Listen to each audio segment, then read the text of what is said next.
Magsisimulang ang kwento sa gitna ng tahimik na kalsada, naglalakad ang isang binata, matangkad, matikas, at tila obra ng isang makapangyarihang pintor.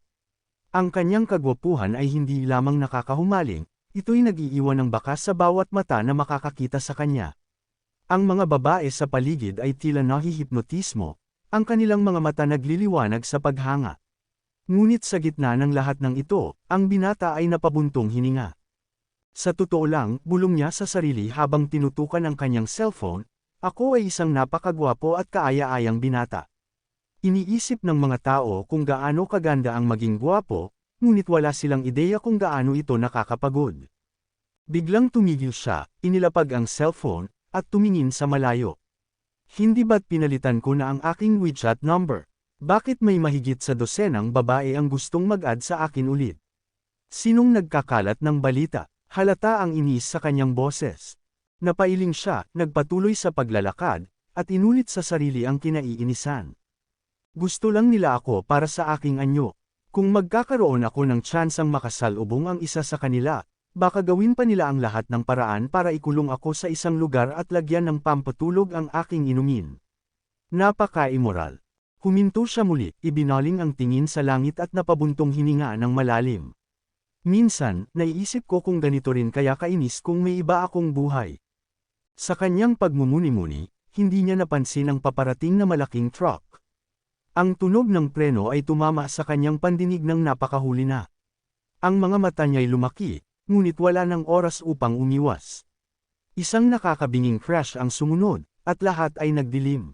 Pagkamulat niya, hindi karaniwang liwanag ang bumungad sa kanya. Bagkus, naramdaman niya ang magaan ngunit kakaibang pakiramdam. Namatay ako, aniya sa sarili. Sobrang klise ang mamatay sa isang malaking truck. Napabuntong hininga siya, ngunit bago pa siya muling makapagsalita, may narinig siyang mahiwagang tinig sa kanyang isipan. Mas klise pa ang hindi tuluyang mamatay, kundi ang iyong kaluluwa ay lumipat sa ibang mundo. Hindi siya makapaniwala. At paano ang ganitong klaseng paglilipat ng kaluluwa ay naaangkop sa isang kagaya kong gwapo? Lumingon siya sa paligid at napansin ang isang katawan na nakahiga sa kama. Lumapit siya rito at sinuri ang mukha ng lalaking ito. Sa bawat segundo, tila mas lalong bumibigat ang kanyang pakiramdam. Magulo ang kanyang damit, at may hanggal na ngiti sa kanyang mukha. Tinitigan pa niya ito ng mabuti.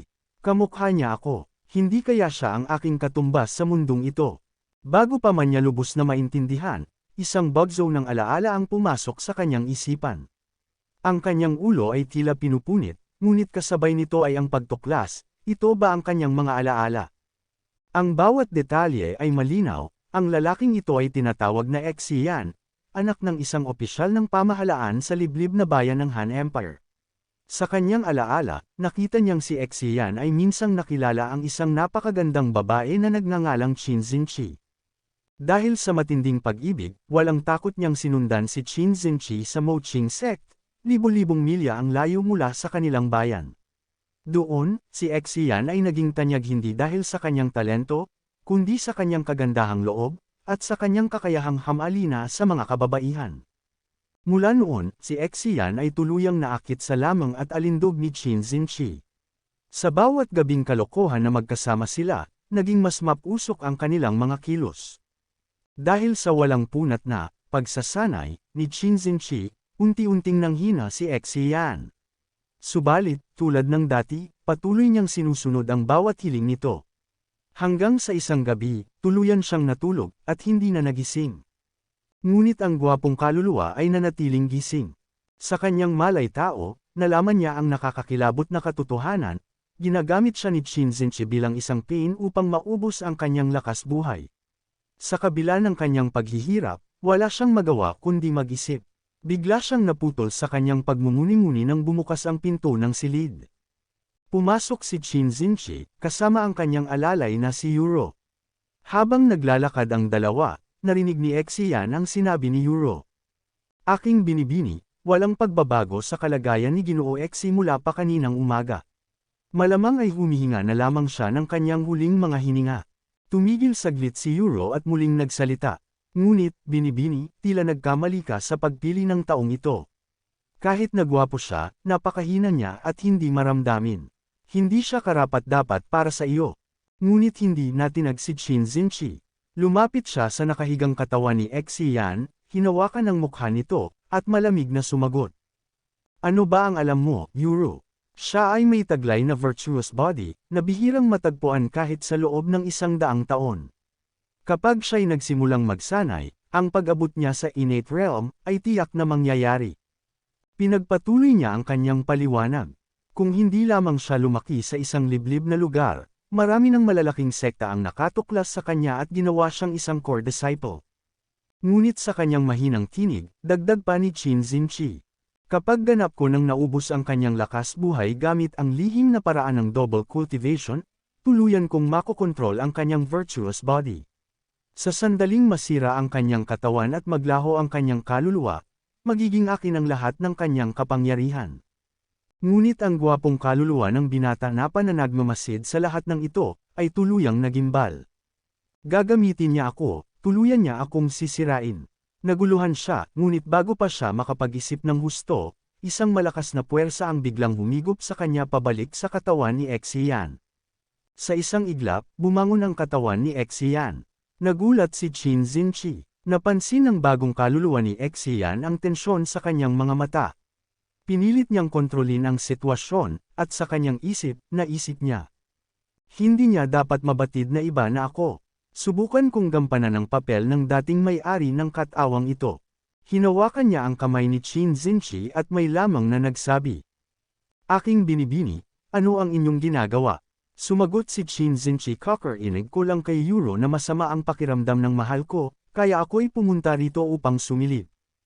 Ngunit, may kakaibang siningkit sa kanyang mga mata habang sinasabi. Ngayon na alam kong nasa maayos ka na, maaari na akong umalis ng walang pag-aalala. Tinatawag ako ng sect master. Magpahinga ka ng mabuti, mahal ko. Babalik ako mamayang gabi upang bigyan ka ng kasama. Ang bagong Xian, sa kabila ng kaba, ay nagawang ngumiti.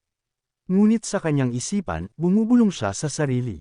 Ano ang gagawin ko? Isa siyang halimaw, at nasa katawan ako ng isang patay na tao. Ngunit ang salitang, kasama, ay may kakaibang hatid sa kanyang damdamin, at bigla siyang naglaway. Okay, sagot niya, na may bahid ng kaba at pananabig. Pagkalabas ni Qin Zinchi sa silid, agad na nagsalita si Yuro. Aking binibini, ang mga sinabi natin kanina. Sumagot si Qin Zinchi nang may kumpiyansa, huwag kang mag-alala. Hindi niya iyon narinig. Nagpatuloy siya habang naglalakad, malamig ang tinig. Mahina ang kanyang ugali at masyadong inosente. Hindi siya magsisinungaling sa akin. At dahil hindi pa ganap na nasakop ang kanyang virtuous body, kailangan ko pang ulitin ang pag-drain ng kanyang lakas buhay ng ilang beses hanggang sa tuluyan na itong mapasakin. Tumango si Yuru, nakangisi, at sumagot, tama ka, binibini. Sa huli, ang kanyang kapangyarihan ay magiging iyo. Samantala, sa loob ng silid, si Xian, na ngayon ay may bagong kaluluwa, ay napabuntong hininga at napangisi. Buti na lang at magaling akong umarte. Naiyakan ko siya ngayong gabi. Habang umuupo sa kama, naisip niya ang mga alaala ng dating may-ari ng katawan, at napailing siya. Halos ganap nang nagsanib ang mga alaala, pero grabe, sobrang walang kwenta ng dating may-ari nito. Nakatulog siya ng matagal at wala man lang mahalagang impormasyon. Ano ba ito? Habang nag-iisip, nagsimula siyang maglakbay sa malabong alaala. Ang tanging alam ko, ito ay isang mundo kung saan ang lakas sa martial arts ang pinakamahalaga. Ang mga practitioner dito ay kayang lumipad sa himpapawid at magpakawala ng pambihirang kapangyarihan. May 3 pangunahing realms, acquired, innate, at heavenly. Ang 9th layer ang pinakamataas na antas sa acquired realm. Pero ang dating may-ari ng katawan na ito, niwala siyang ideya kung ano ang nasa kabila ng acquired realm. Napaisip siya muli at sinambit. Kahit na naisahan ko si Qin Zinchi kanina, malinaw na babalik siya ngayong gabi para drainin ulit ang aking lakas buhay. Kung magtatagal pa ako dito, sigurado akong wala na akong pag-asa. Pagkabangon niya mula sa higaan, agad siyang natamba. Napangiwi siya sa sakit at napamura. Putik.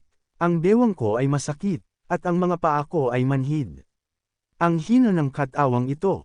Dahan-dahan siyang tumayo, nanginginig at hirap na hirap. Sa kasalukuyang kalagayan ko, hindi ko na kailangang mag-isip tungkol sa pagtakas, siguradong mamamatay ako sa mga kamay ng babaeng iyon ngayong gabi. Napahawak siya sa kanyang ulo, halatang desperado na. Wala bang paraan para maligtas ko ang sarili ko? Hindi ba't ang bawat nalilipat sa ibang mundo ay may taglay na cheat, espesyal na abilidad, o sistema? Nasaan ang akin? Biglang nagdilim ang paligid, at sa kanyang isipan, may isang malamig ngunit maaliwalas na boses ang umalangaw-ngaw. Narito ako. Nagulat si Xian, napatingin sa paligid at napasambit. Sino iyon? Isang holographic na panel ang biglang lumitaw sa kanyang harapan, may mga kislap na tila bituin. Lumitaw ang mga salitang, loading ng sistema, tapos na, malaya mo na akong magagamit. Sa harap ng lumitaw na screen ng sistema, napanganga si Xian. Hindi mapigilan ang ngiti sa kanyang labi habang sabik na bumulalas, finally. Heto na ang cheat ko, tama nga ang hinala ko, ngunit para saan ito? Habang unti-unting binabasa ang impormasyon, tumambad sa kanya ang mga detalye. Kasalukuyang antas ng sistema, level 0 na unlock na ang mga pangunahing function. Pagpapabuti ng kasanayan. Biglang nag-pop up ang boses ng sistema. Maaari mong i-upgrade ang iyong kasanayan gamit ang origin points. Depende sa kasanayan, magkakaiba ang halaga ng origin points na kailangan. Natawa si Xian sa excitement. Ang astig nito, anong mga kasanayan ang meron ako ngayon? Kailangan ko bang palawakin ang tab para makita? Maya-maya pa, lumitaw ang listahan ng kanyang mga kasanayan. Kasanayan sa pagpapalakas, paraan ng pagpapalakas ng yang. Kasalukuyang antas, level 0. Kasalukuyang epekto, medyo epektibo sa pagpapataas ng sigla. Napangiwi siya at napabulalas, yang strengthening method, para lang pala itong pampataas ng sex drive. Para bang si Qin Zinchi ang nagturo nito sa orihinal na may-ari. Ngunit ito lang ang meron ako ngayon, kaya wala akong magagawa kundi i-upgrade ito. Agad niyang pinindot ang dagdag sa tabi ng antas, ngunit mabilis siyang sinabihan ng sistema. Sorry, wala kang sapat na origin points para may siguro ang upgrade na ito. Napa-facepalm si Xian at napabuntong hininga. Napaka-user-friendly ng prompt ng sistemang ito. Kung ganito lang palagi, mauubos ang pasensya ko. Origin points, ang susi sa lahat. Dala ng pagkaintriga, tinanong niya ang sistema, paano ba ako makakakuha ng origin points? Sumagot ang sistema ng malinaw. Ang origin points ay nakukuha sa pamamagitan ng pagtanggap ng malalakas na emosyon tungkol sa gumagamit. Ang mga emosyong ito ay ginagamit ng sistema para mag-transforma ng natural na enerhiya. Ang mga pinakamalalakas na damdamin, galit, takot, kasayahan, at paghanga, ay pinaka-epektibong mapagkukunan. Napaisip si Xian, malalakas na emosyon, tungkol sa akin. Mukhang naiintindihan ko na ang lahat ng iba pa sa gitna ng kanyang pagmumuni-muni. Isang kakaibang mensahe ang dumating mula sa sistema entered another realm. Naguluhan si Xian at nagtanong, ano ang ibig sabihin nito? Agad namang sumagot ang sistema, ang walang hangganang mga realm ay sumasaklaw sa buong natural na mundo. Maaaring gamitin ng user ang sistema upang pansamantalang lisanin ang pangunahing mundo at magsaliksik sa iba't ibang mundo ng random. Sa natuklasang impormasyong ito, biglang napuno ng pag-asa si Xian at nagwika. Sandali lang, ang pangunahing mundo na tinutukoy mo ba ay ang kasalukuyang mundo? Hindi ba't ito ang Earth? Ang sagot ng sistema ay matatag. Nakalak na ang mundong ito bilang pangunahing mundo. Napaisip si Xian at marahang bamulong, maikli ang buhay, gusto kong umuwi. Ngunit ang sistema ay muling nagsalita, puno ng misteryo. Sa pag-upgrade ng sistema, may unlock mo ang realm travel function. Bawat aktibong oras ng function na ito ay dadalhin ka sa isang random na mundo.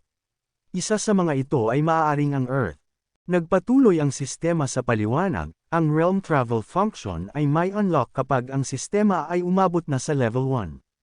Ang kasalukuyang antas ng sistema ay level 0. Napailing si Xian, ngunit baka sa kanyang mukha ang determinasyon. Kung ganun, paano ko upgrade ang sistema? At paano ko magagamit ang origin points? Ang sagot ng sistema ay tila isang palaisipan. Kailangan mong hanapin ang mga system fragments. Ang mga fragments ay nagkalat sa iba't ibang realm, at ang sistema ay automatikong ipapaalam kung nasa malapit ka na sa isa. Napabuntong hininga siya at napawika, sa madaling salita, nakasalalay sa swerte. Wala na akong ibang magagawa. Habang nagmumuni-muni, nagdesisyon siyang napag-isipan niya lumabas sa silid upang makapag-isip. Sa labas, makikita si Euro na tila nagmamasid sa kanyang mga galaw. Napansin nito si Exian at agad na nagtanong, anong gagawin mo sa labas, hindi ba sinabi ng madam na? Ngunit bago pa matapos ang kanyang sinasabi, biglang sumampal si Exian, sabay sabing, walang hiya. Ganito ba ang pakikitungo mo sa mga nakatatanda? Tawagin mo akong senior. Nagulat si Euro sa ginawa ni Exian, ngunit biglang nag-pop up ang sistema. Nakuha mo ang origin point 0.01. Sa isip ni Exian, gaya ng inaasahan, galit ang pinakamadaling matrigger. Galit na galit si Euro. Paanong nagawa mo yun? Tinitigan niya ito at malumanay na sumagot, ano?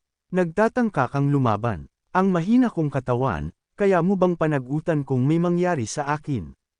Sa inis ni Euro, sinuntok nito ang isang puno sa tabi nila at sumigaw, hindi ko magagawa. Muli, nag-pop up ang sistema. Nakuha mo ang origin points, galit, dagdag 0.01. Napangiti si Exian habang mabilis na gumugulong sa kanyang isip ang isang makulay na kaisipan. Kung nais kong magtagumpay sa kaguluhan ng mundong ito, kailangan kong gamitin ang bawat pagkakataon upang manipulahin ang kanilang damdamin. Sa ganitong paraan, walang sino mang makakalaban sa akin. Huminto siya saglit, tumingala, at tumingin kay Euro, na tila abala sa sarili nitong mundo. Nang may bahagyang ngiting mapaglaro, sinabi niya, wala ka talagang pakialam sa akin, hindi mo man lang ako tinutulungan maglakad-lakad ng maayos. Nagulat si Euro sa biglaang reklamo ngunit hindi nagalit. Sa halip, hinawakan niya ang braso ni Exian na parang isang maalagang alalay. Sandali lang, ano ito? Bakit parang nakakaramdam ako ng tuwa? Sa pagkakataong iyon, isang notification ang lumitaw sa harapan ni Exian. Nakakuha ka ng origin points. Napakunot ang noo niya habang pilit inuunawa ang sitwasyon. Huwag mong sabihin na ang babaeng ito ay isa ring malindin na pakamot siya sa ulo, pilit tinatanggap ang kakaibang sistema ng mundong kanyang napasukan. Habang naglalakad sila, tila ang kapayapaan ay mabilis na napalitan ng kaguluhan. Isang grupo ng mga babae ang lumapit sa kanila, at isa sa mga ito ang walang prenong nagsabi, nakakatandang kapatid na Euro, parang ang dami mong oras ngayon ah. Hindi ka ba abala sa iyong mga gawain? Ngumiti si Euro nang may kahinhinan at sinabing, wala naman. Gusto lang lumabas ng aking senior para maglakad-lakad at mag-relax. Napalingon ng grupo kay Exian, at tila sabay-sabay silang nagkaroon ng interes. Isa sa kanila ang nagtanong, hindi ba siya ang kasintahan ng nakakatandang Marshall sister? Sumunod ang isa pa, na may nakakainis na mapang-akit na tono, sigurado ka namang gwapo siya, gusto ko siyang kagatin. Isa pang babae ang humirit ng may halong panunuya, hindi ka ba natatakot na sakmalin ng nakakatandang Marshall sister ang marumi mong bibig kung maririnig niya yan? Tahimik lang si Exian, pero sa loob-loob niya, nagngangalit ang kanyang isipan gaya ng inaasahan. Ang mga babaeng ito ay puro walang hiyang bruha. Kung hindi lang dahil sa pag-aagaw ng buhay at kalamangan, mas mabuting iwasan ko na sana sila. Tumahimik si Exian, pilit pinapakalma ang kanyang damdamin. Ngunit ang katahimikan ay biglang naputol nang marinig niya ang isang malakas na boses. Hindi ba yan ang pretty boy ng nakatatandang Marshall sister Chin? Lumingon siya at nakita ang tatlong lalaki na may malisyosong ngiti. Isa sa kanila ang muling nagsalita sa itsura niya ngayon, hindi ko alam kung ilang araw pa siyang tatagal sa piling ni Marshall sister. Ang isa naman ay nagsabi habang natatawa, hindi ba't nakakulong lang siya sa bahay sa loob ng ilang araw? Akala ko inubos na siya ng nakatatandang Marshall sister. Ang huling lalaki ay sumingit pa, oras na lang ang naghihiwalay. Hindi napigilan ni Exian ang sarili. Naglakad siya palapit sa tatlo, malamig ang tingin, at nagsalita, kayong tatlo, narito ba kayo para hugasan ang mga bibig niyo? Nagulat ang tatlo at sabay na sumigaw, ano ang sinabi mo? Ngunit ngumisi lang si Exian at sumagot ng may pagmamaliit, ang mga bibig niyo ay puno ng kung ano-ano. Huwag niyong sabihin na hinuhugasan niyo ito gamit din iyon.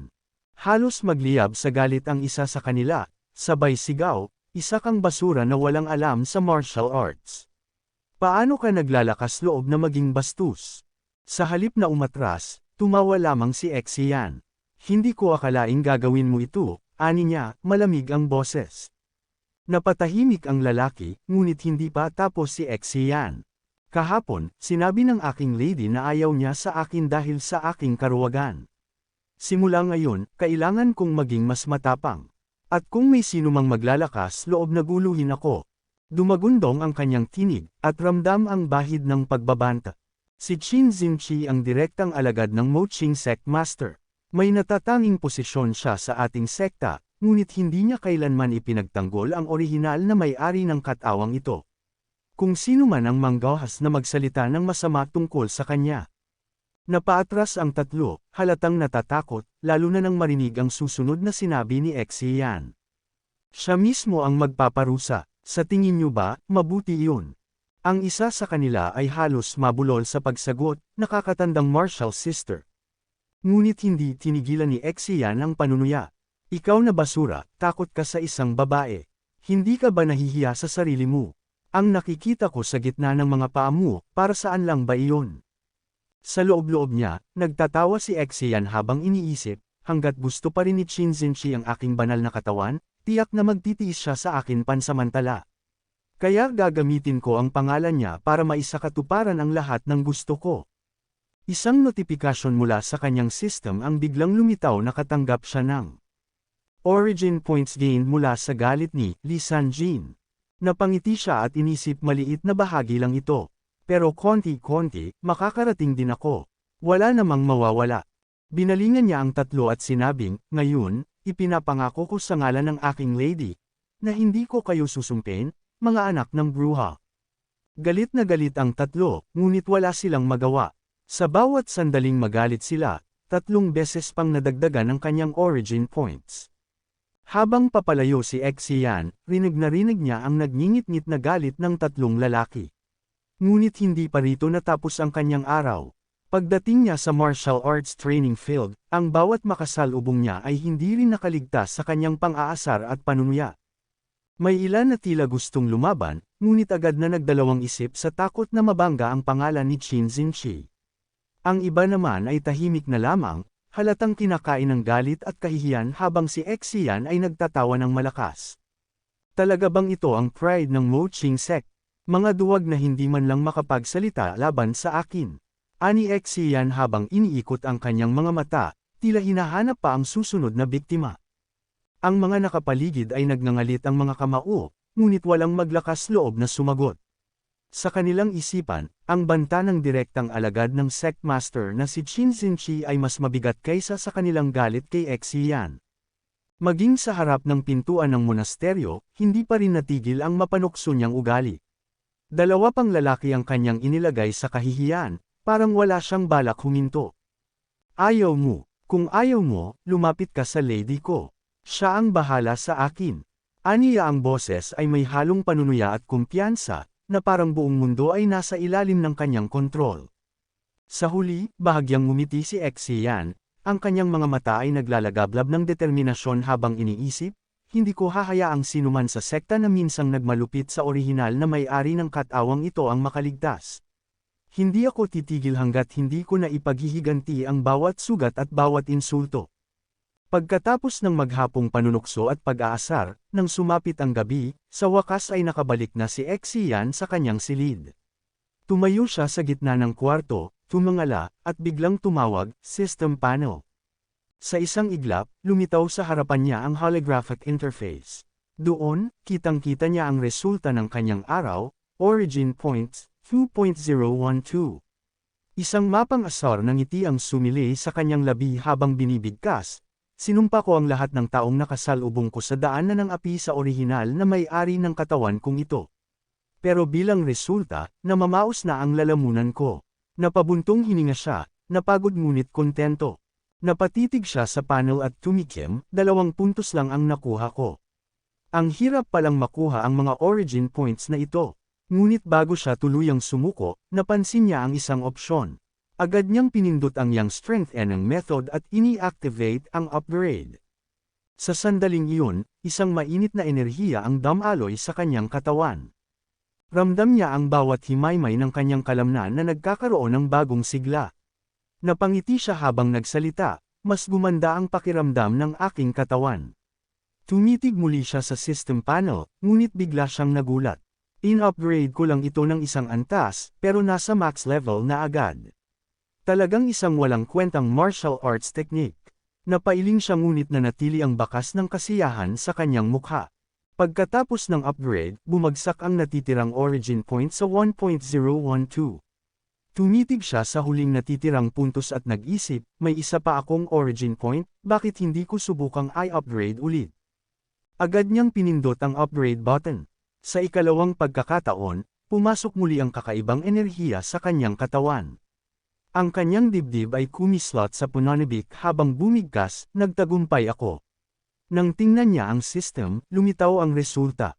Skill Mastery, yung strengthening method kasalukuyang antas, level 2 epekto ngayon, maliit na pagbuti sa pisikal na kalusugan at tibay. Malaking tulong sa pagtaas ng sigla. Kasabay nito, lumabas ang system prompt ang iyong antas ng cultivation ay tumaas. Kasalukuyang antas, Acquired Realm, First Layer. Biglang tumalon sa saya si Xian. Tumaas talaga ang antas ko. Hindi ko inakala na ang simpleng pag-upgrade ng Yang Strengthening Method ay magbubunga ng ganito. Ngunit bago pa siya tuluyang magdiwang, naramdaman niyang may papasok na tao. Isang malakas na yabag ang narinig niya sa labas ng pintuan. Ayan na, napangisi siya, parang alam na niya kung sino ito. Hindi nagtagal, biglang bumukas ang pinto. Galit na pumasok si Qin Zinchi, ang kanyang magandang ngunit mahigpit na kasintahan. Xian, narinig ko ang lahat ng ginawa mo ngayong araw. Ano ba? Ngunit bago niya matapos ang sasabihin, bigla siyang natigilan. Nakahiga si Xian sa malambot na kama, bahagyang nakangiti, at tila may pang-akit sa kanyang mga mata. Ang kanyang poster ay nagpapakita ng kumpiyansa at misteryo na parang sadyang inaakit ang sinumang makakita. Pagdating ni Qin Zinchi, napahinto ito sa pinto, napatitig sa kanya ng matagal, at napasambit ng may halong pagtataka at kaba. Xian. Ano ang ginagawa mo? Biglang ngumiti si Xian, nag-aapoy ang kanyang mga mata sa determinasyon. Sa mababang boses na puno ng pang-aakit, sumagot siya, aking lady, matagal na akong nag-iisip ng mga bagong tricks, kamakailan. At sabay dagdag, sigurado akong magugustuhan mo ito. Napalunok si Qin Zinchi, ngunit sinubukang magpanggap na kalmado. Ano naman iyon? Tanong niya, ngunit hindi niya mapigilan ang pag-iisip. Kahit maganda ang anyo ng brat na ito, palagi siyang handal. Mukhang naiintindihan na niya ngayon kung paano gumalaw. Unti-unti siyang lumapit kay Xian, hinawakan ang kanyang mukha gamit ang malamig ngunit magaan na kamay, at nangaakit na bamulong, sige, tingnan ko nga kung gaano nakalaki ang iniunlad ng aking mahal. Sa loob-loob niya, napaisip muli si Qin Zinchi, ganun na rin, maganda naman ang kanyang abs. Sayang naman kung hindi kagatin. At nangyari na nga ang matinding labanan sa kama, isang gabing puno ng init at misteryo na siguradong mapapasambit ka ng sana all. Kinabukasan, habang nagbibihis si Qin Zinchi, may bahagyang ngiti sa kanyang labi. Tinitigan niya si Xian na nakahiga pa rin sa kama, at sa malamig ngunit malambing na boses ay sinabi, hindi ko inaasahan na ang aking mahal ay mag-improve ng ganito kalaki. Tumayo si Xian at ngumiti, punong-puno ng kumpiyansa. At lahat ito ay dahil sa Yang Strengthening Method. Habang patuloy ko itong pinag-aaralan, bigla kong nadama ang mas malakas na lakas kumpara sa dati. Tunay itong kamangha-manghang kasanayan. At sabay napawika siya sa kanyang isip ng buti na lang at in-upgrade ko ang aking Strengthening Method. Kung hindi ko pa yun in-upgrade, malamang patay na ako ngayon. Natawa si Qin Zinchi, at sabay sambit, mula ngayon, maging mas mapagkumbaba ka. Dagdag pa niya, huwag muna akong bigyan ng ano pang problema. Magpakabait ka at gawin ang sinasabi ko. Hinawakan niya si Xian sa balikat, at nang aakit na tinitigan ito bago tumalikod. Sumagot naman si Xian, oo, mahal ko. Ngunit sa loob-loob niya, iniisip niya, gusto ko rin namang mamuhay ng mababa ang profile, pero sayang, hindi ako pinapayagan ng sistema. Bago siya lumabas, huminto ito at sinabi, mamaya, babalik ako at itutuloy natin kung saan tayo huminto, aking mahal. Ngumiti si Exian at sumagot, "Mag-ingat ka, aking lady."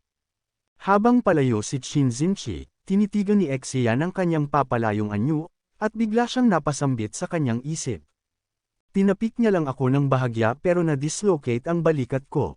Sobrang laki ng agwat ng kakayahan namin sa martial arts.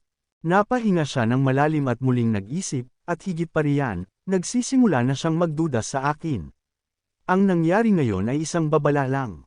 Ngunit agad niyang pinalakas ang kanyang loob, sabay sambit sa sarili, ngunit, hindi ako pwedeng manghina. Kailangan kong harapin ang hamon na ito. Bago pa mawala ng pasensya ang beach na yun, kailangan ko makakuha ng sapat na origin points para palakasin ang aking mga kasanayan at makahanap ng paraan para makalabas sa gulong ito. Lumipas ang ilang oras at makikita si Qin Zinchi na paspusang nag-eensayo ng kanyang martial arts skills. Ang bawat galaw niya ay puno ng determinasyon, tila sinasamyo ang bawat hakbang patungo sa kanyang tagumpay. Matapos ang mahigpit na pagsasanay, lumapit si Yuro at masayang binati siya. "Congratulations aking lady, na-release mo na ang iyong internal energy. Nasa 9th layer ka na ng acquired realm. Malapit ka nang umabot sa innate realm." Nagningning ang mga mata ni Qin Zinchi habang iniipon ang enerhiya sa kanyang dalawang kamay. Isang ngiti ang sumilay sa kanyang labi at napabulong siya. "Hindi ko akalaing ang pag-angat ng ranggo ng honeypot ay magpapabuti pa sa aking virtuous body.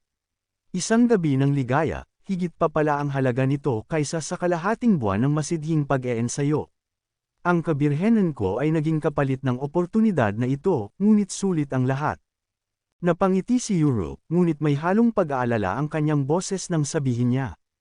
"Aking lady, mukhang biglang naging mastuso si Mr. Exian, kailangan nating mag-ingat." Bahagyang kumunat ang noo ni Qin Zinchi ngunit nanatili ang kanyang kumpiyansa.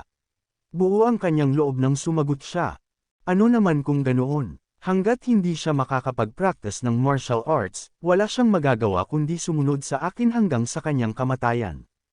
Pagkalipas ng ilang araw, habang naglalakad si Exian sa gitna ng maraming tao, bigla na lamang niyang narinig ang usapan ng mga ito. Ang kanilang mga salitang bamulong sa hangin ay tila punong-puno ng pagkainis. "Anong masamang kapalaran ito? Bakit ko na naman kailangang makita ang bastardo iyon?" Isa pang boses ang sumingit. "Huwag mo siyang labanan. Ngayong ang pinuno ng sekta ay malubhang may sakit, ang nakatatandang martial sister na si Qin ay mabilis ang pag-unlad. Kapag siya'y nakapasok na sa innate realm, malaki ang posibilidad na siya ang magtagumpay bilang bagong pinuno. Hindi siya higit sa isang laruan, walang kailangang banggiin sa kanya." Sa halip na magalit, napangiti si Exian. Ngunit ang ngiting iyon ay tila puno ng panunuya. Sa kanyang isip, winika niya. "Pinuntahan ko ang lahat ng mga tao sa sekta na dating nambuli sa orihinal na may-ari ng katawan kong ito, at isa-isa kong ginawang impyerno ang buhay nila. Dahil dito, nakapag-ipon ako ng halos 10 origin points. Ngunit mula nang simulan kong lokohin ang mga walang kwentang ito, parang nasanay na sila sa akin. Hindi na tumataas ang mga origin points, kung gaano kalungkot ang maging walang katalo-talo." Bigla niyang tiningala ang langit. Ang ngiti sa kanyang mukha ay napalitan ng seryosong ekspresyon. "Gayunpaman, walang saysay ang mag-ipon ng origin points kung hindi ko rin magagamit ang mga ito. Dahil ang yang strengthening method ko ay lumampas na sa antas ng cap at hindi na pwedeng ma-upgrade, kailangan kong matuto ng mga bagong martial arts techniques." Naalala niya ang isang babaeng miyembro ng sekta na kanyang nilapitan kamakailan. Sa isang masamang balak, sinabihan niya ito. "Isipin mo ito, ang asawa ko, si Qin Zinchi, ang nagsabi sa akin na humingi ng payo sa iyo." Ngunit takot na takot ang babae nang sagutin siya. Pero ang mga teknik sa cultivation ng sekta ay hindi pwedeng ibunyag sa mga tagalabas. Sa halip na lamambot, mas lalo pa niyang ginalit ang babae.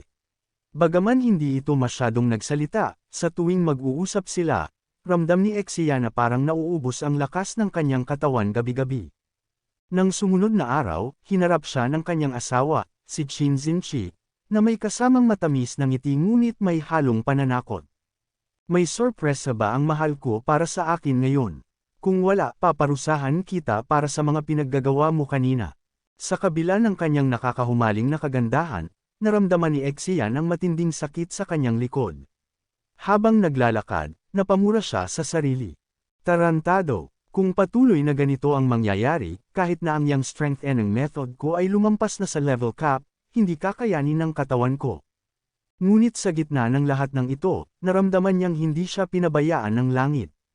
Habang naglalakad noong isang araw, napansin niya ang isang nakakasilaw na liwanag sa hindi kalayuan. Biglang nagsalita ang kanyang system, na nagpakita ng isang screen. Natagpuan ang system fragment. Mangyaring kolektahin ito kaagad upang ma-upgrade ang system at ma-activate ang susunod na function. Napangisi siya, puno ng kumpiyansa kung may ibinigay ang Diyos sa iyo pero hindi mo kukunin, ikaw na ang may kasalanan. Kaya, lumaban. Sa loob ng Ang Mo Ching Ancestral Shrine, matatagpuan ang isang lugar na mahigpit na ipinagbabawal pasukin ng kahit sino sa sekta. Ang bahaging ito ay sagrado at nakalaan lamang para sa mga estatwa ng mga naging pinuno ng sekta, mga simbolo ng kanilang kapangyarihan at pamana. Ngunit sa kabila ng mahigpit na pagbabantay, isang lihim ang nakatago sa loob ng lugar na iyon, ang system fragment. Minarkahan ito ng system para sa akin, tanging ako lamang ang nakakaalam at may kakayahang hanapin ito. Mabuti na lang, walang sino man ang may kakayahang makita o matukoy ang presensya nito. Habang papasok si Xian, biglang hinaranggan siya ng dalawang magagandang babae. Huminto ka, ang sabay na sigaw ng dalawa. Ito ang Ang Mo Ching Ancestral Shrine. Ang sinumang lumabag ay walang awang papatayin. Dagdag ng isa, puno ng galit ang tinig. Napaisip si Xian. Sa kabila ng panganib, agad siyang nagplano. Sa loob ng ilang saglit, ang kanyang mga mata ay kumislap sa diskarte. Walang pinapayagan dito maliban sa leader ng sekta, kanyang sambit, lalo na ang isang walang kwentang tulad ko, na parang pang-drain lang ng life force. Sa isang mabilis na galaw, hinawakan niya ang kamay ng dalawang babae at ngumiti ng nakakaakit. Mga miss, ito ay isang malaking hindi pagkakaunawaan. Sabay sambit, hindi ko layuning lapastanganan ang lugar na ito. Pero sino nga bang maglalakas loob na lumusab sa Ancestral Shrine? Sa halip na sagot, napako ang tingin ng dalawang babae kay Xian. Sa kabila ng sitwasyon, hindi niya pinalagpas ang pagkakataong purihin ang dalawa. Paanong nagkaroon ng ganitong kagandang mga dalaga sa tabi ng Ancestral Shrine? Sinuklian niya sila ng ngiti. Ang inyong balat ay parang purong jade, ang inyong bewang ay kasanipas ng isang willow. Napakaganda ninyo, parang mga peach blossom sa tagsibol. Malinaw at malinis na parang bulaklak ng taglagas. Ang bawat ngiti ninyo ay kayang burahin ang lahat ng aking masasabi. Napakunot ang noo ng isa, ngunit napalitan ng bahagyang ngiti. Ikaw si Xian, hindi ba? Napakagwapo mo pala, ganap na kabaligtaran ng mga bali-balita. Oo nga, sabat ng isa. Hindi nakapagtataka kung bakit palagi kang ini-spoil ng senior martial sister na si Qin Zinchi. Habang nakangiti pa rin, hinawakan ng isa ang kanyang pisngi pero kailangan talaga namin bantayan ang Ancestral Shrine. Sa hindi kalayuan, biglang lumitaw si Qin Zinchi, ang senior martial sister na palaging may mata kay Xian. Pinagmasdan niya ang eksena mula sa malayo. Ngunit nang mapansin siya ni Xian, pinili nitong huwag pansinin si Qin Zinchi. Pwede ka namang pumunta sa kwarto ko mamaya, sabay bulong ng babae. Ano, ayaw mo ba? Kasunod nito, ang isa pang babae ay ngumiti ng pilya. Pwede rin naman kaming dalawa. Sabay, aniya, na ikinagulat ni Xian. Sumagot si Xian ng may kumpiyansang, oo, syempre gusto ko. Habang patuloy niyang binubuyo ang dalawang babae, sabay sambit, ngunit bakit pa natin kailangang maghintay ngayong gabi? Ang isa sa mga babae ay sumagot, kailangan namin bantayan ang Ancestral Shrine. Habang nag-uusap sila, isang lalaki ang dumaan at napatanong, hindi ba iyan si Ye Guchen, ang enforcer ng sekta? Ang orihinal na may-ari ng katawan ko ay may malaking impresyon sa kanya. Matindi ang pambubulyaw sa kanya noong unang pumasok siya sa sekta. Biglang napaisip si Xian. Sa kanyang isipan, ang lalaking ito ay hindi takot kay Qin Zinchi. Hindi ko pa siya pinakialaman nitong nakaraang 2 araw, ngunit ngayon isa siyang biyaya ng langit. Bigla niyang itinuro si Ye Guchen at sumigaw, ikaw. Halika rito, bantayan mo ang Ancestral Shrine para sa kanila. Nina si Ye Guchen at Napoleon sabay sabing, pasensya na. Muling nagsalita si Xian at sinermonan si Ye Guchen, ano ba ang tinitingnan mo? Ikaw ang kausap ko. Wala kang kwenta. Heto ako, sabik na makipagsaya sa dalawang dalaga na ito, pero hindi mo pa rin inaaksyonan ang pagpapalit sa kanila. Pinigilan siya ng isa sa mga babae at nagsabi, tigil. Huwag ka nang magsalita pa. Iyan si Enforcer Ye. Dagdag pa ng isa, may espesyal siyang katayuan. Hindi mo siya basta-basta pwedeng bastyusin. Pero nagpatuloy pa rin si Xian sa pang-iinis, sabay sabi, Enforcer. Hindi ba't tila isa siyang aso? Sabi ng aking Lady Qin Zinchi, maliban sa akin, ang lahat ng lalaki sa sekta ay walang ibang silbi kundi maging aso at alipin. Dahil dito, hindi na napigilan ni Ye Guchen ang kanyang galit. Sumigaw siya, Qin Zinchi. Paano niya nagawang hamakin ang enforcer ng sekta ng ganito? Habang papalapit si Qin Zinchi, napabulong si Xian, kapos na sa oras, darating na ang bruha. Lumaban. Kasabay nito, 3 beses siyang nakakuha ng origin points mula sa galit ni Ye Guchen. Mas lalo pa niyang iniinis si Ye Guchen, sabay hamon, alipin. Kung may guts ka, halika at suntukin mo ako. Suntukin mo ako sa dibdib. Sa tindi ng galit, sumagot si Ye Guchen, hinahanap mo ang kamatayan. Agad siyang sumugod, ngunit bago pa man siya makalapit, sumigaw si Xian, ang lakas ng suntok na ito. Mamamatay na ako. Mamamatay na ako. Nagpanggap siyang tumilapon papasok sa loob ng ancestral shrine, matagumpay na nabuksan ang pintuan. Sa sandaling iyon, dumating si Qin Zinchi at sumigaw, tigil. Nagulat si Ye Guchen nang makapagsalita, nataman ko ba siya? Huwag mong sabihing nasa innate realm na ako. Ang kanyang pag-aalinlangan ay agad naputol nang biglang tawagin siya ni Qin Zinchi, umiwas ka, Enforcer Ye. Papasok na ako sa ancestral shrine. Sa isip ni Qin Zinchi, naroon ang kaguluhan. Punyeta, kailangan ko pang ilang araw bago ko tuluyang maubos ang kabanal-banalang katawan niya. Ngunit bago siya makagalaw, hinawakan siya ni Ye Guchen. Qin Zinchi, binabastos mo ba ako, ang enforcer ng sekta?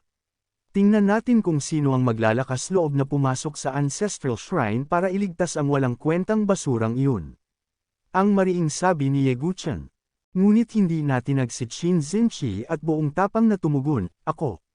Hindi ko siya ililigtas. Sa kabila ng kanyang determinasyon, pinigilan siya ng 2 babae.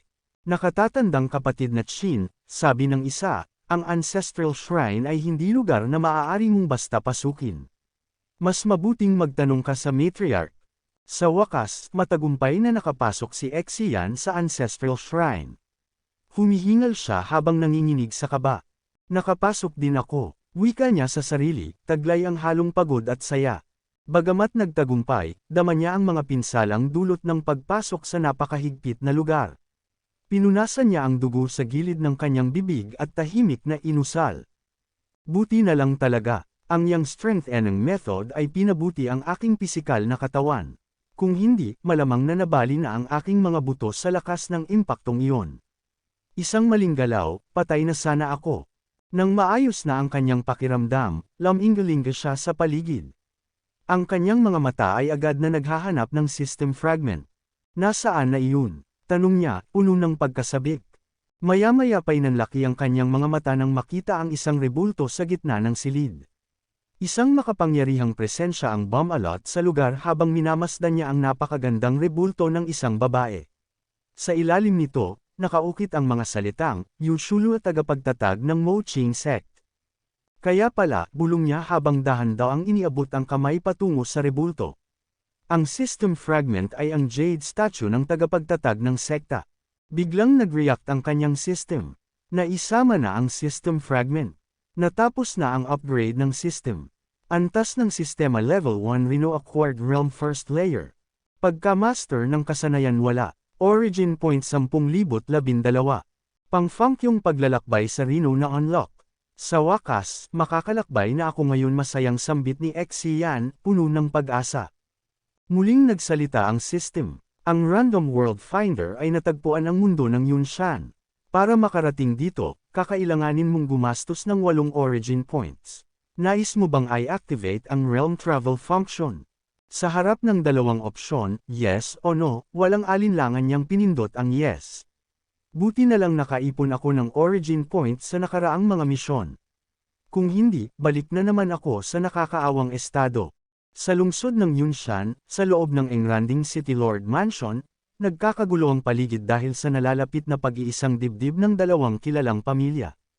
Ang pamilya Exi at pamilya Luo ay magkakaroon ng unyon sa pamamagitan ng kasal, isang engranding seremonya na pinag-uusapan ng lahat.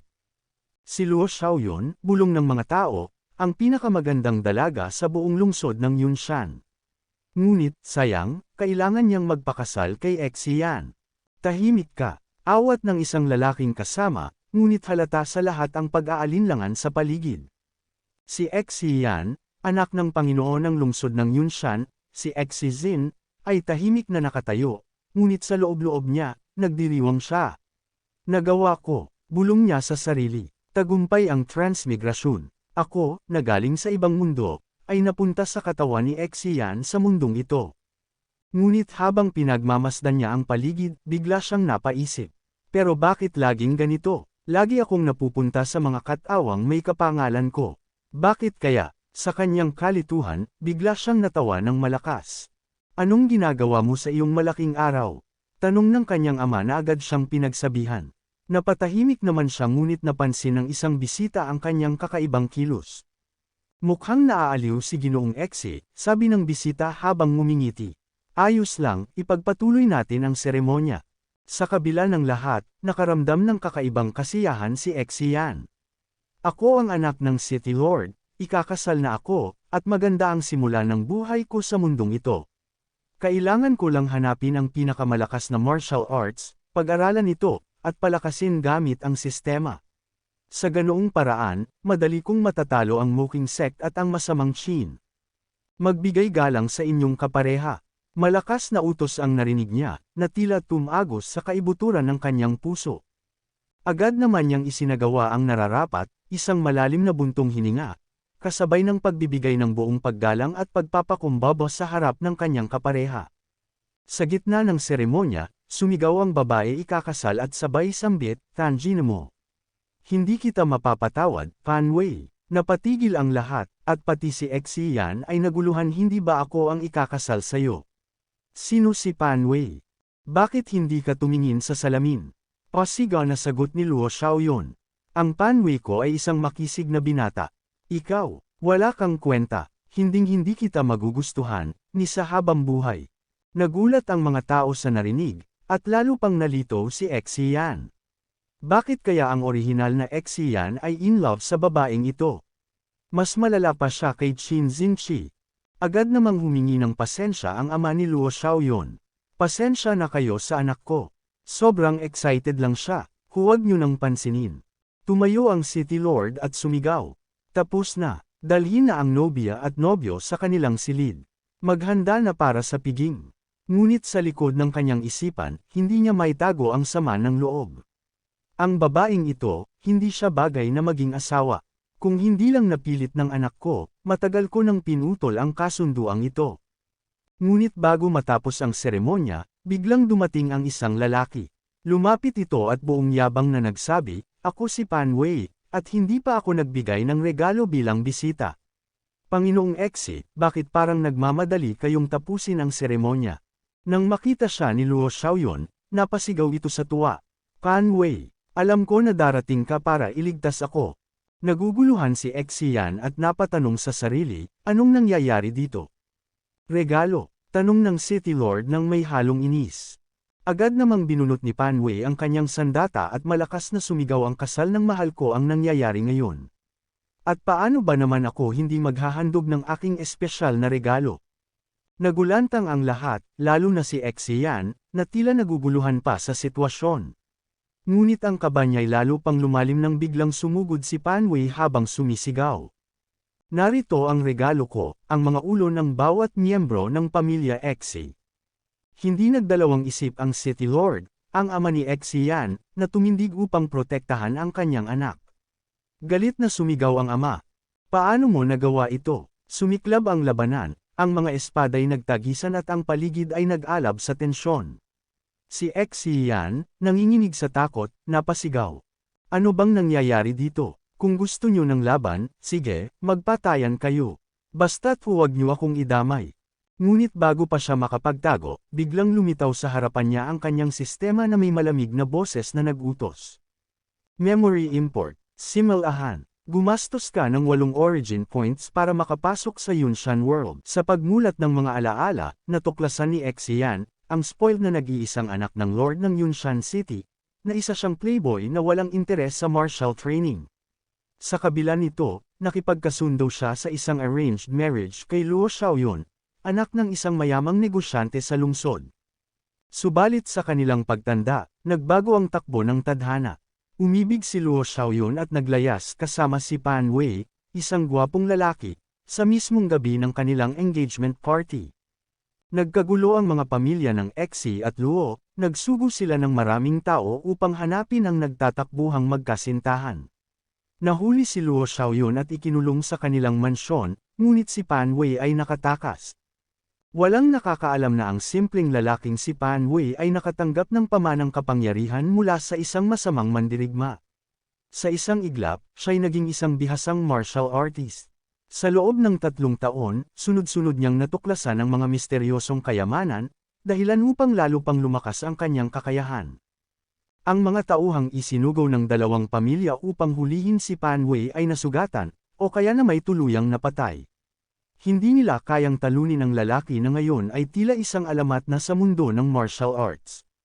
Dahil sa takot at pag-aalala, napagdesisyonan ng pamilya Luo na ipilit ang pagpapakasal ni Luo Xiaoyun kay Xian upang maiwasan ang mas malaking sakuna kung magtatagal pa ang sitwasyon.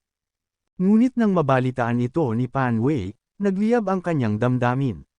Hawak ang kanyang espada at puno ng determinasyon, nagmarcha siya papunta sa Yunshan City. Ang layunin niya'y isa lang, iligtas ang babaeng pinakamamahal niya mula sa sapilitang kasal at ipaglaban ang kanilang pagmamahalan sa kabila ng lahat ng balakid. Habang nagpapatuloy ang laban sa pagitan ni Pan Wei at ng City Lord, isang malakas na atake ang nagpatilapon kay Pan Wei. Nagdugo ang kanyang bibig ngunit ngumiti siya at sinabing, tulad ng inaasahan, ang Finger of Vajra ng pamilya Xi ay napakalakas. Ngunit sa bawat laban, lalo akong lumalakas. Maghanda kayo, babalik ako upang pabagsakin ang pamilya Xi sa loob ng 1 buwan. Ang mga tao sa paligid ay nag-usap-usap, iba't iba ang opinyon. Nagbibiro lang siya, 1 buwan. Hindi niya ba alam na ang Finger of Vajra ni Lord Xi ay nagsasara ng panloob na kapangyarihan? Hindi siya makakabangon agad. Ngunit si Pan Wei ay tumawa lamang bago lumisan, habang si Xian, naisip sa kanyang sarili. Holy shit! Bakit parang siya ang tunay na bida rito? Ako ang kontrabida na kailangang matalo. Pero mabuti na lang at malakas ang tatay ko. Kailangan ko lang mag-ipon ng sapat na origin points para makaalis sa mundong ito. Bulong-bulungan ng mga tao sa paligid, may halong pagdududa at pagtataka. Bakit hindi sinamantala ni Lord Xi ang pagkakataon para tapusin si Pan Wei? Tanong ng isa, habang ang iba naman ay sumagot. Sa tingin ko, ayaw niyang gawing madyugo ang kasal ng kanyang anak. Isang malaking kahihiyan kung matutuloy pa ito. Ngunit may ibang nag-alala, bumubulong. Pero delikado kung hahayaan niyang makaligtas si Pan Wei. Babalik iyon na mas malakas. Sa mga sandaling iyon, biglang napansin ng lahat ang paghina ni Lord Xi. Isang malakas na ubo ang bumasag sa katahimikan, kasunod nito'y ang pagdanak ng dugo mula sa kanyang bibig. Ang kanyang katawan ay nanginig, at mas lalo pang lumala ang kanyang kalagayan. Natahimik ang lahat, napalitan ng kaba ang kanina'y usapan. May isang sumigaw, puno ng pag-aalala, "My Lord." Habang ang sistema ay muling nagbigay ng misyon kay Xian. Neinsulto mo ang piniling tao sa mundong ito. Humanap ng paraan upang masolusyonan ang iyong krisis. Talunin si Pan Wei sa loob ng 1 buwan upang mailigtas ang pamilya Xi. Matatanggap mo ang lahat ng kapangyarihan mo kung magtatagumpay ka. Kung hindi, wala kang may uuwi. Sa kabila ng lahat, itinabi ni Xian ang alalahanin sa sistema at tumakbo papunta sa kanyang ama. Ama, mahal kong ama, ayos ka lang ba? Habang nakahandusay ang kanyang ama, nagsusuka ng dugo, nanlungo si Xian. Ang lahat ng tao'y nakatunghay sa kanila, puno ng takot at pag-aalala. Isang araw ang lumipas maririnig ang 3 lalaki na nag-uusap. Ang isa sa kanila'y nagsalita, narinig ko na ang Panginoon ay natalo ni Pan Wei kahapon. Sumabat ang isa pa, sinabi rin na babalik siya upang lipulin ang pamilya Xe sa loob ng isang buwan. Samantala, sa labas ng tarangkahan ng mansyon ng pamilya Xe, isang grupo ng mga tao ang nagpupumilit pumasok. Isa sa kanila ang nagwika, "Nagpunta ako rito upang makipagkita kay Lord Xe. Nag-aalala ako kung kumusta na ang kanyang mga sugat. Subalit sinabihan sila ng bantay, umalis kayo dito. Walang sino mang pinapayagang makita ang aming Lord ngayon." Sa di kalayuan, nakatayo si Xian, tahimik na pinagmamasdan ang kaguluhan. Sa sarili niya'y sinabi, "Imposible ito para sa akin. Ngayon, kailangan kong humanap ng paraan upang matutunan ng martial arts." Ngunit parang huli na ang lahat. Napabuntong hininga siya, "Mukhang wala na akong ibang pagpipilian kundi umasa sa aking ama upang malampasan ang sitwasyong ito." Agad niyang tinungo ang silid ng kanyang ama at sumigaw, "Mahal kong ama. Narito ako upang makipag-usap sa inyo." Pagbukas ng pinto, laking gulat niya nang makita ang kanyang ama-in-law na si Lumang Luo. Sa gitna ng kanilang usapan, biglang nagsalita si Lumang Luo, "Narito na si Little Yan. Kakatapos lang namin pag-usapan ang kasal mo kay Xiaoyun." Agad namang sumagot ang kanyang ama, "Wala nang dapat pag-usapan. Tapos na ang 3 libro at 6 na rito. Ang nag-ulong piging noong kasal ay maitatama rin natin sa susunod na pagkakataon." Nagulat si Xian, ngunit bago pa siya makapagsalita, naputol ang usapan nang magtanong si Lumang Luo, pero sabi ni Pan Wei. Biglang sumabat ang City Lord at sumigaw, "Lumang Luo, huwag mong sabihin na naniniwala ka sa mga tsismis na iyon na parang isang matandang walang alam sa probinsya." Dagdag pa niya, "Oo, totoo na si Pan Wei ay malaki ang naging pag-unlad sa mga nakaraang taon. Inamin kong minaliit ko siya, at dahil doon, nasugatan ako. Pero nagawa ko rin siyang sugatan gamit ang daliri ng Vajra. Kung talagang babalik siya sa loob ng 1 buwan, hindi na siya makakauwi pa." Tumawa si Lumang Luo, "Ganun pala. Mabuti at hindi ka naapektuhan." Ngunit bigla itong naging seryoso at lumapit sa City Lord. "Sandali lang, hindi ka naman pumunta rito upang magdulot ng kaguluhan, tama?"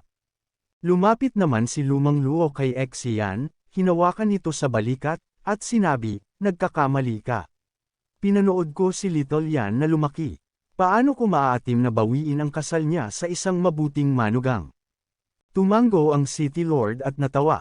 "Ganun pala, mukhang masyado lang akong nag-isip." Sabay silang nagtawanan ng malakas, puno ng kumpiyansa sa isa't isa. Pagkalipas ng ilang oras, nagpaalam na si Lumang Luo. "Mauuna na ako. Ipinagkakatiwala ko na si Xiaoyun sa iyo." Sumagot ang City Lord, "Magandang ideya. Kapag gumaling na ang aking sugat, mag-iinom ulit tayo para ipagdiwang ito."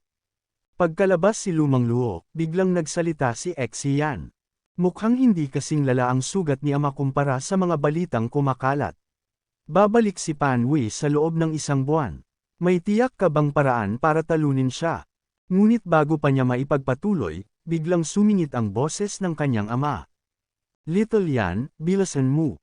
Tulungan mo akong tumayo." Free. Agad siyang lumapit at inalalayan ang kanyang ama patungo sa silid nito.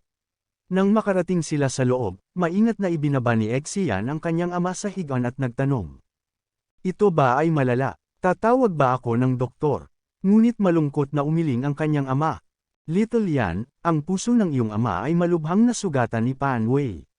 Ang aking martial arts, ganap nang nasira.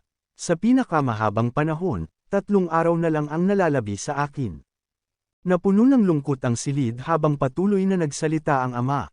"Kapag namatay ako, ang mga buwiter, kasama ang iyong ama-in-law, ay agad na aatake sa pamilya ng Xe upang makakuha ng pabor kay Pan Wei. Kaya ngayong gabi, kailangan mong gamitin ang lihim na daan sa likod ng bundok upang makatakas ka agad." Halos hindi makapagsalita si Xian habang tinatawag ang kanyang ama, nanginginig ang boses ama. Biglang kinuha ng kanyang ama ang isang bagay mula sa kanyang mga gamit, isang jade tablet. "Ito rin, dalhin mo ito." Iniabot ito ng ama habang nagsimulang magpaliwanag. "Ito ang pinakamalaking lihim ng ating pamilya. 100 taon na ang nakalipas, ang ating ninuno ay nakasaksi ng pagbagsak ng isang meteorite mula sa kalangitan. Nang ito'y matagpuan, nadiskubre nila na ang bumagsak ay isang mahiwagang jade tablet. Habang hawak mo ito at sinisikap na tuklasin ito, magkakaroon ka ng kaalaman sa hindi masukat na kasanayan. Ngunit tandaan, kapag natutunan mo ang unang 10 salita, bigla itong hihinto. Napalunok si Exian habang pinagmamasdan ang Jade Tablet. Patuloy ang kanyang ama. Sayang lamang, pagkalipas ng maraming henerasyon, walang nakakaunawa ng buong misteryo ng tablet. Gayunpaman, sa unang 10 salita pa lang, nagawa ng ating pamilya na makuha ang natatanging daliri ng Vajra at maitayo ang pundasyon natin ngayon.